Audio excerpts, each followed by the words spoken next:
ओम शांति। आज मन के अंदर बहुत सारे बोझ हैं। हम सोचते हैं कि वो बोझ किसे सुनाए जाएं। हम किसी व्यक्ति को पकड़ते हैं, किसी जगह को पकड़ते हैं। कई बार हम सोचते हैं चलो भगवान के घर में चलते हैं, भगवान को ही अपने बोझ सुना दें। जिनको भगवान पर फेथ है वो भगवान के दर को याद करेंगे, जिन्हें किसी इंसान पर फेथ है वो किसी इंसान को याद करेंगे। लेकिन आप ध्यान रखें कि आपके माइंड के अंदर जो एक बोझ है या जो भारीपन है वो हल्का तब होगा जब आपके खाते में दुआएं भरपूर होंगी। जब आपके खाते में दुआएं भरपूर होंगी तो भले जीवन में कितने भी प्रकार के बोझ आ जाएं, उन बोझ को आप हल्का कर सकते हैं। क्योंकि दुआएं ही एक ऐसी चीज हैं जो आपके मन के बोझ उतार सकती हैं। क्योंकि बोझ कब क्रिएट होता है? जब आप कोई गलत कर्म करते हैं, आप किसी को दुख देते हैं। मान लो आपने किसी को पत्थर मारा, जब रिटर्न में किसी व्यक्ति ने आपको पत्थर मारा तो हमने क्या कहा? आपने मुझे पत्थर क्यों मारा? वही चीज हमने भी की थी 4 दिन पहले, तो हमें वो याद नहीं आया। लेकिन वही जब मेरे साथ हुआ तो हमें एकदम से याद आया। यहां पर भी आपको ध्यान रखना है कि हमारे मन के अंदर जो बोझ हैं वो क्यों याद आ रहे हैं। कई बार बातें ऐसी होती हैं कि 10 साल पुरानी बात है, लेकिन वो मन से व्यक्ति निकाल नहीं पाता। वो चाहता है मैं उस दबी हुई बात को निकाल दूं, वो किसी को सुना भी नहीं पाता।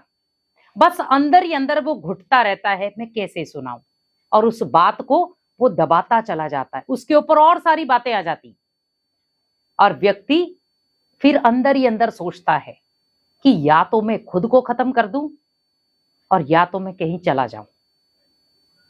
क्योंकि आज आप देखें कि व्यक्ति के माइंड के अंदर जो बोझ क्रिएट हो रहे हैं उसका सबसे बड़ा कारण है कि वो परत के ऊपर परत चढ़ाता चला जा रहा है। आपके पास एक ही पाताई है जो बोझ के रूप में है, तो आप उसे हल्का करना सीखो। बातों के ऊपर बातें रखना मत सीखो। अब आपको एक छोटा सा मैं उदाहरण दे रही हूं जिसके आधार पर आप खुद समझ जाएंगे कि हम कैसे अपने जीवन में बोझ लेकर आते हैं, जो आपको ना तो दुआएं कमाने देता है, ना भगवान को याद करने देता है, ना अच्छे कर्म करने देता है। आप किसी ऐसे व्यक्ति को पकड़ो जिसे धन की जरूरत है। अब आप उसे बोलो कि मेरे पास 10 अटैची हैं, आप उसे सिर पर उठा लेंगे? तो व्यक्ति क्या कहेगा? हाँ, मैं उठा लूंगा, मैं आपका बोझ उठाने के लिए तैयार हूं। लेकिन 10 अटैची एक साथ नहीं उठा सकता वो, तो क्या करेगा? 3 अटैची, 4 अटैची एक बार उठाएगा, फिर 4 अगली बार उठाएगा, फिर 2 अगली बार उठाएगा। अभी यहां पर अटैची के भार के ऊपर भी देखा जाता है कि वो भारी कितना है। मान लो अटैची के अंदर 25 किलो का भार है, क्या व्यक्ति 4 अटैची उठा सकता है? नहीं। तो वो क्या कहेगा कि मैं 2 या 3 करके उठा लेता हूं। ज्यादा से ज्यादा वो 2 उठा पाएगा, और अगर होगा कि एक छोटा अटैची आप वो रख दो ऊपर। क्या हुआ?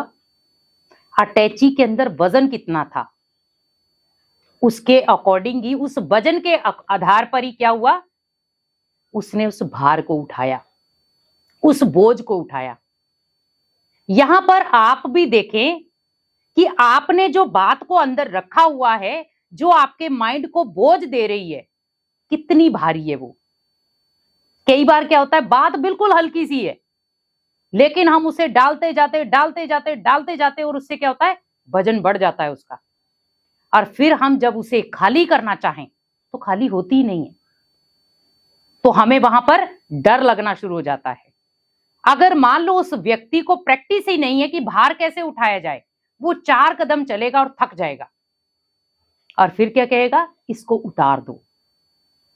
आज व्यक्ति चल तो रहा है, हर जगह पर अपना चेहरा भी खुशनुमा दिखा रहा है, लेकिन अंदर क्या भरा हुआ है उसने?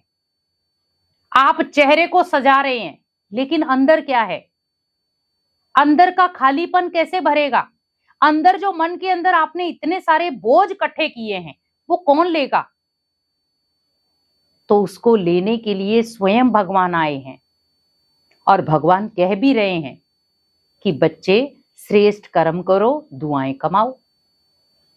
क्योंकि इसका सीधा शब्दों का अर्थ है कि आप जितने श्रेष्ठ कर्म करेंगे, सोच समझ कर करेंगे, उतनी ही आपको दुआएं मिलेंगी। जैसे उस व्यक्ति ने सोच समझकर भार उठाया, वैसे ही आप सोच समझकर बातों को उठाएं। अगर वो बात मेरे लायक नहीं है तो मुझे क्यों लेनी है वो? आज मान लो उस व्यक्ति ने मजबूरीवश वो बोझ उठाया, क्यों? उसे पैसे की जरूरत है। लेकिन जब वो सारा सामान रख देता है तो सामने वाला व्यक्ति उसे क्या कहता है? धन्यवाद। जबकि उसने पैसे भी दिए हैं, लेकिन फिर भी वो क्या कहता है? धन्यवाद। सामने जिसको उसने पैसे दिए वो भी कहता है धन्यवाद साहब। दोनों ने एक दूसरे को धन्यवाद दिया, मीन्स दुआएं दोनों ने कमाई। उसने क्या कमाया? दुआएं। लेकिन सामने वाले व्यक्ति ने कमाया धन भी, दुआएं भी। अब आप सोचिए, क्योंकि वो मेहनत वाली दुआएं थी। आज हम चाहते हैं बिना मेहनत के दुआएं मिल जाएं, नहीं मिलेंगी। आप कर्म श्रेष्ठ करना सीख जाओ, दुआएं खुद ब खुद मिल जाएंगी। क्योंकि जीवन में जितने भी बोझ हैं, जब आप भगवान को देकर के श्रेष्ठ कर्म करना शुरू हो जाएंगे, दुआएं खुद ब खुद आपके पीछे चलेंगी। और जब दुआएं ही आपके पीछे चलना शुरू हो गई, तो आपको किसी को देखने की जरूरत नहीं। आपके माइंड के अंदर बोझ भी इकट्ठा नहीं होगा, क्योंकि जितना आप नेगेटिव बातों का बोझ अपने माइंड के अंदर इकट्ठा करते जाएंगे, दुआएं उतना ही आपसे दूर चली जाएंगी। लेकिन जितना आप बोझ से हल्का रहेंगे, कर्म श्रेष्ठ होंगे, दुआएं इजीली कमा पाएंगे। क्योंकि दुआएं कमाने के लिए आपको किसी सहारे की जरूरत नहीं है। व्यक्ति छोटी छोटी बातों में ही दुआएं कमा लेता है, लेकिन अगर मन ही उसका नेगेटिविटी से भरा हुआ है, अगर मन में ही नकारात्मक सोच है किसी व्यक्ति के लिए, किसी स्थान के लिए, किसी चीज के लिए, तो वो व्यक्ति दुआएं कहाँ कमा पाएगा? दुआएं कमाने के लिए माइंड को सकारात्मक बनाना जरूरी है। तो दुआएं कमानी है तो अपने माइंड के जितने भी बोझ हैं वो सब भगवान को अर्पित कर दो कि भगवान, मेरे मन के अंदर जितनी भी प्रकार की बातें जो मेरे माइंड को हलचल दे रही हैं, वो आज से आपकी। अब मुझे ओनली दुआएं कमानी है, जिससे मैं अनेक आत्माओं के चेहरे पर भी खुशी ला सकूं और खुद को भी एक मुस्कुराता हुआ चेहरा दे सकूं। हम आर्टिफिशियली चेहरा इजीली बना लेते हैं, लेकिन मन के अंदर इतना दर्द है, इतना दुख है, इतनी चिंताएं हैं, हम उन्हें क्यों नहीं खत्म कर पा रहे? अगर उन्हें आपको खत्म करना है तो आप दुआओं का सहारा लें।